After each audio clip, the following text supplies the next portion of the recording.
ইলেভেনের প্রথম যে চ্যাপ্টার রসায়ন বিজ্ঞানের প্রাথমিক ধারণা, সেই চ্যাপ্টারের কিছুটা অংশ তোমাদেরকে আগে পড়িয়েছি। এবার আরেকটা ইম্পর্ট্যান্ট জায়গা তোমাদের আজকে আলোচনা করব, সেটা হচ্ছে মৌলের তুল্যাঙ্ক ভার বা রাসায়নিক তুল্যাঙ্ক, যার ইংরাজি নাম হচ্ছে ইকুইভ্যালেন্ট ওয়েট। তো এর দুটো সংজ্ঞা তোমাদেরকে একটু মনে রাখতে হবে, কারণ এই সংজ্ঞাটা হয়তো মৌলের তুল্যাঙ্ক ভারের সংজ্ঞা তোমাদের আসবে না, কিন্তু এই সংজ্ঞার উপর বেস করে বেশ কিছু অঙ্ক তোমরা করতে পারবে। দেখো, প্রথমটা বলছে যত ভাগ ভরের কোনো মৌল 1 ভাগ ভরের হাইড্রোজেন বা 8 ভাগ ভরের অক্সিজেন বা 35.5 ভাগ ভরের ক্লোরিনের সঙ্গে যুক্ত হয়ে যৌগ গঠন করে, অথবা ওই পরিমাণ হাইড্রোজেন বা অক্সিজেন বা ক্লোরিনকে কোনো যৌগ থেকে প্রতিস্থাপিত করতে পারে, তত ভাগ ভর প্রকাশক সংখ্যাটিকে ওই মৌলের তুল্যাঙ্ক ভার বা যোজন ভার বা রাসায়নিক তুল্যাঙ্ক বলে। যে মেইন জিনিসগুলো তোমাকে মনে রাখতে হবে, যে মৌলের তুল্যাঙ্ক ভার কি না, যত গ্রাম পদার্থ 1 ভাগ ভরের হাইড্রোজেন বা 8 ভাগ ভরের অক্সিজেন বা 35.5 ভাগ ভরের ক্লোরিনের সঙ্গে যুক্ত হয়, কিংবা কোনো যৌগ থেকে ওই পরিমাণ হাইড্রোজেন অক্সিজেন আর ক্লোরিনকে প্রতিস্থাপিত করে। ঠিক আছে। আর বিকল্প আরেকটা সংজ্ঞা, এটা তো ছিল ওজন দিয়ে, বিকল্প সংজ্ঞাটা দেখো আয়তন দিয়ে। কি বলছে, এগুলো একটু করে মনে রাখো, পরবর্তীকালে অঙ্ক করতে গেলে তোমাদের এই ডেটাগুলো মনে পড়ে যাবে, খুব একটা কঠিন হবে না, অঙ্কগুলো সহজই হবে। কি বলছে এই সংজ্ঞাতে, বলছে যত ভাগ ভরের কোনো মৌল প্রমাণ চাপ ও উষ্ণতায়, প্রমাণ চাপ আর উষ্ণতা আগেই বলেছি, standard temperature and pressure, standard temperature কত 0°C, স্ট্যান্ডার্ড প্রেশার কত 1 অ্যাটমসফিয়ার। যাই হোক, সেটা ইম্পর্টেন্ট নয়, শুধু হচ্ছে প্রমাণ চাপ উষ্ণতায় মনে রাখো আপাতত। সেখান থেকে হচ্ছে প্রমাণ চাপ উষ্ণতায় 11.2 লিটার আয়তনের হাইড্রোজেন, এই টার্মটা মনে রাখো। কত আয়তনের হাইড্রোজেন?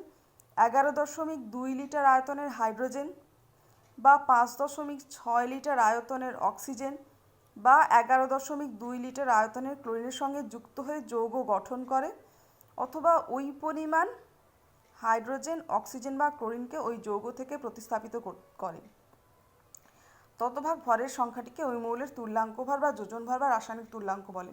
তোমরা তোমাদের বইয়ে এই সংজ্ঞাটা পেয়ে যাবে, সেখানে দাগ দিয়ে রাখবে। ঠিক আছে, এই সংজ্ঞাটা বারবার পড়বে বুঝে বুঝে। ঠিক আছে, এবার দেখো, এটা তো তুল্যাঙ্ক ভার হলো, এবার হচ্ছে গ্রাম তুল্যাঙ্ক ও গ্রাম তুল্যাঙ্ক ভার। অনেকটা কার মতো বলো তো, পারমাণবিক ভর আর গ্রাম পারমাণবিক ভর।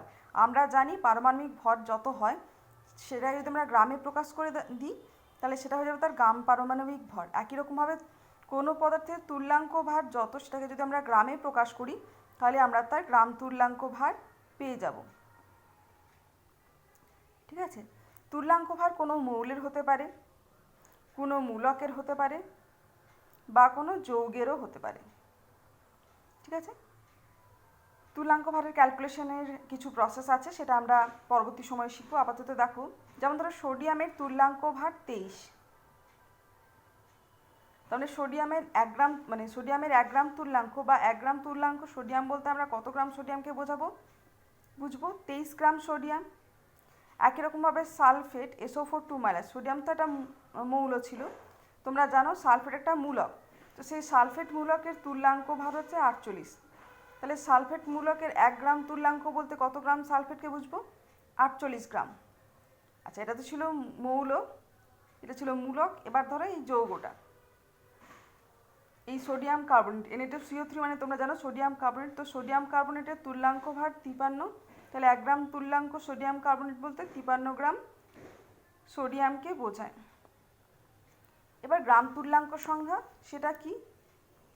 মৌল হতে পারে, মূলক হতে পারে বা যৌগ হতে পারে, তাদের যত গ্রামের আমরা গ্রাম তুল্যাঙ্ক সংখ্যা জানতে চাইছি, সেই প্রদত্ত ভর ডিভাইডেড বাই ওই মৌল বা মূলক বা যৌগের গ্রাম তুল্যাঙ্ক ভার।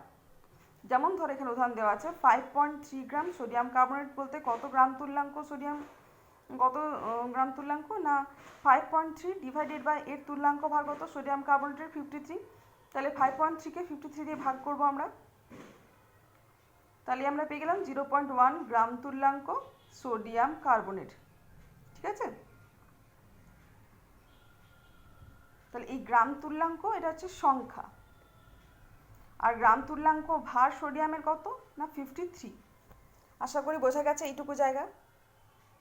এবার আসি অন্য একটা ইম্পর্টেন্ট জায়গা, সেটা হচ্ছে পারমাণবিক ভরের সাথে তুল্যাঙ্ক ভারের সম্পর্ক। দেখো কি সম্পর্ক, মৌলের পারমাণবিক ভর ইকুয়াল টু মৌলের তুল্যাঙ্ক ভার ইন্টু যোজ্যতা। পারমাণবিক ভর ইকুয়াল টু মৌলের তুল্যাঙ্ক ভার ইন্টু যোজ্যতা, বা আমরা এভাবেও লিখতে পারি মৌলের তুল্যাঙ্ক ভার ইকুয়াল টু মৌলের পারমাণবিক ভর ডিভাইডেড বাই যোজ্যতা। দেখো এখানে তুল্যাঙ্ক ভার ইকুয়াল টু মৌলের পারমাণবিক ভর ডিভাইডেড বাই মৌলের যোজ্যতা। তাহলে মৌলের পারমাণবিক ভরকে মৌলের যোজ্যতা দিয়ে ভাগ করলে কোনো মৌলের আমরা তুল্যাঙ্ক ভার পেয়ে যাব।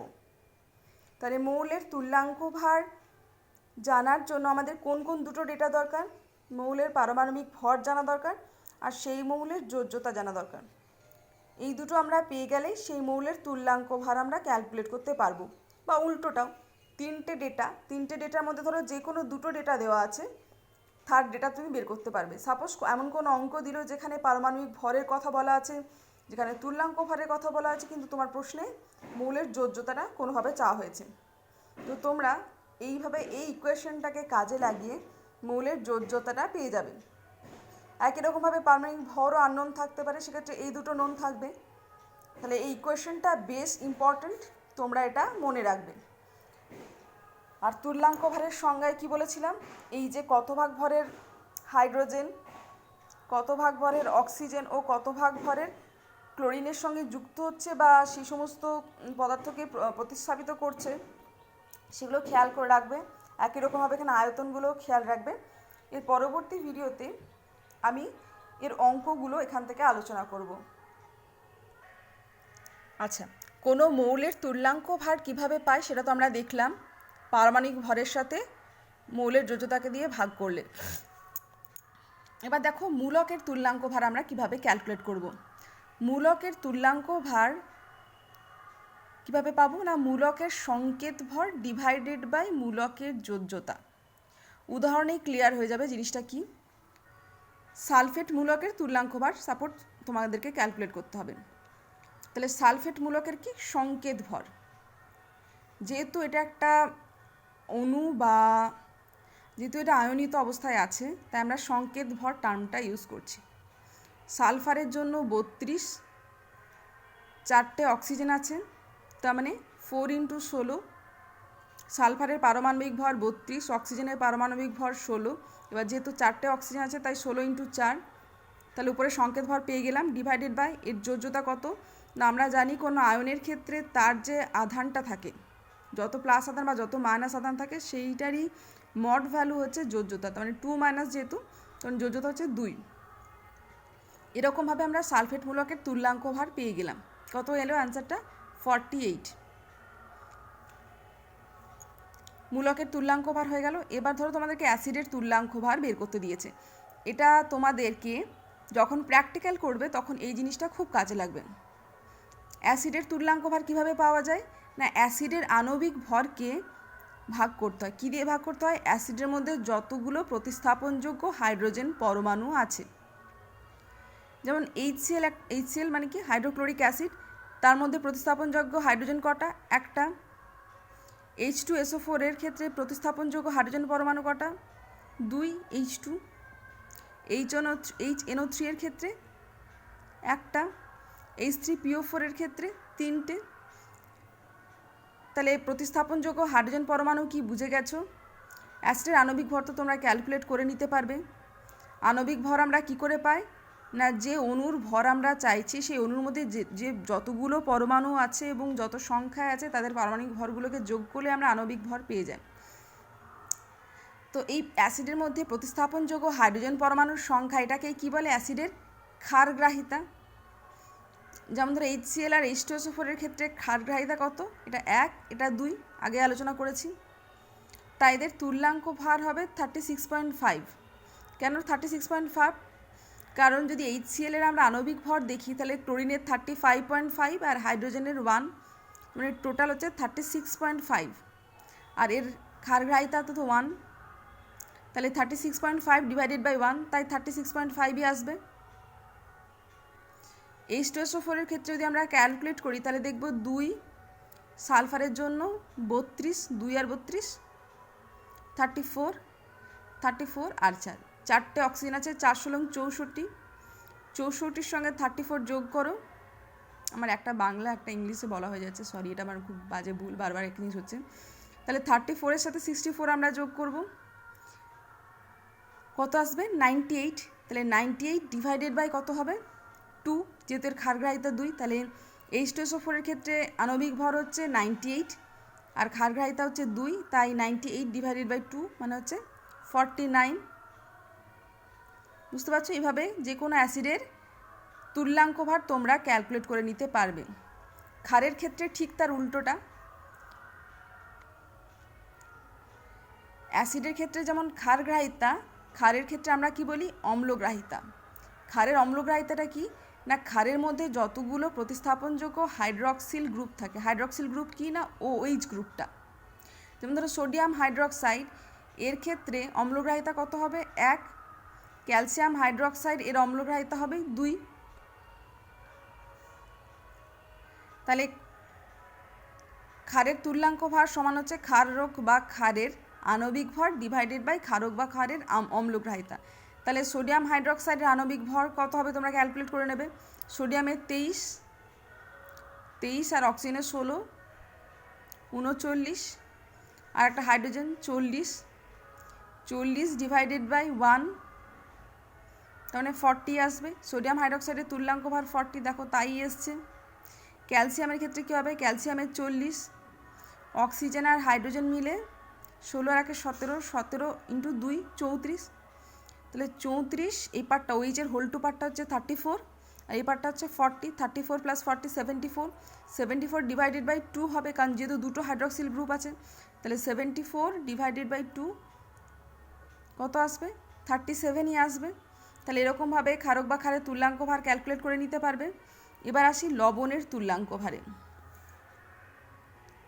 লবণের তুল্যাঙ্ক ভার কী করে ক্যালকুলেট করে না, লবণের আণবিক ভর বা সংকেত ভর। তোমরা জানো লবণের ক্ষেত্রে সংকেত ভর কথাটা ইউজ করা হয়। কেন করা আমি এখানে আর আলোচনা করছি না, পরে অন্য সময় আমি বলে দেবো, না বলেও দিচ্ছি। নাহলে তোমরা জানো যে লবণের ক্ষেত্রে ধরো NaCl, এমনিতে দেখতে গেলে একটা ক্যাটায়ন আর একটা অ্যানায়ন মিলে একটা লবণ তৈরি হচ্ছে, কিন্তু যদি আমরা লবণের ওই সোডিয়াম ক্লোরাইডের কেলাসের গঠন দেখি তাহলে দেখতে পাবো একটা ক্যাটায়নকে ঘিরে 6টা অ্যানায়ন আছে, আবার একটা অ্যানায়নকে ঘিরে 6টা ক্যাটায়ন আছে। এরকম বিন্যাসের জন্য এটাকে আণবিক ভর কথাটা উল্লেখ না করে অনেক সময় সংকেত ভরও লেখা হয়। তো লবণের আণবিক ভর বা সংকেত ভর তো উপরে আমরা ক্যালকুলেট করব। যে কোনো ক্ষেত্রে আমরা তাদের আণবিক ভর হোক বা সংকেত ভরও ক্যালকুলেট করে নিচ্ছি। নিচে কি? নিচে বলছে প্রতি অণু লবণে উপস্থিত ক্যাটায়ন বা অ্যানায়নের সংখ্যা ইনটু যোজ্যতা। প্রতি অণু লবণে উপস্থিত আয়দার ক্যাটায়নের সংখ্যা, যদি ক্যাটায়নের সংখ্যা করো তাহলে ক্যাটায়নের সংখ্যার সঙ্গে তার যোজ্যতা ক্যালকুলেট করবে, গুণ করবে। যদি অ্যানায়নের সংখ্যাটাকে ধরো তাহলে অ্যানায়নের সংখ্যার সাথে যোজ্যতা গুণ করবে। একটা উদাহরণ দেখলে বুঝতে পারবে। যেমন ধরো অ্যালুমিনিয়াম সালফেট, এটা একটা লবণ। তো এই লবণের ক্ষেত্রে অ্যালুমিনিয়ামের যোজ্যতা হচ্ছে 3। তোমরা জানো ক্রস হয় যোজ্যতা, অ্যালুমিনিয়ামের যোজ্যতা 3 বলে সালফেটের নিচে বসেছে, সালফেটের যোজ্যতা 2 বলে অ্যালুমিনিয়ামের নিচে বসেছে। তাহলে অ্যালুমিনিয়ামের যোজ্যতা 3। আচ্ছা, প্রথমে অ্যালুমিনিয়াম সালফেটের সংকেত ভরটা ক্যালকুলেট করে নিতে হবে। সেই সংকেত ভর ক্যালকুলেট করলে আসছে 342 ডিভাইডেড বাই, আচ্ছা যদি আমরা ক্যাটায়ন ধরি তাহলে ক্যাটায়নের কটা ক্যাটায়ন আছে? দুটো অ্যালুমিনিয়াম আছে, তাহলে 2, আর এই যোজ্যতা কত? 3, তাহলে 2 × 3। আর একই রকমভাবে তোমরা যদি সালফেট ধরে করো তাহলে সালফেটের ক্ষেত্রে অ্যানায়ন পার্ট ওই যে অ্যানায়নিক মূলকটা সেটা কতগুলো আছে? 3টে, সালফেটটা 3টে আছে। তার যোজ্যতা কত না 2, 3 × 2 6ই আসবে। যেভাবেই ভাবো, ক্যাটায়ন ধরেই ক্যালকুলেট করো কি অ্যানায়ন ধরেই ক্যালকুলেট করো, নিচটা সেম আসছে। তাহলে এভাবে লবণের তুল্যাঙ্ক ভার আমরা কত পেয়ে গেলাম? 57। তাহলে আমরা প্রথমে কি দেখলাম? তুল্যাঙ্ক, এই ভিডিওটাতে তুল্যাঙ্ক ভার শিখলাম, তুল্যাঙ্ক ভারের সংজ্ঞা জানলাম। দুরকম সংজ্ঞা হয়, মনে রাখবে। এরপর তুল্যাঙ্ক ভারের সাথে পারমাণবিক ভরের একটা সম্পর্ক ছিল, সেইটা শিখলাম।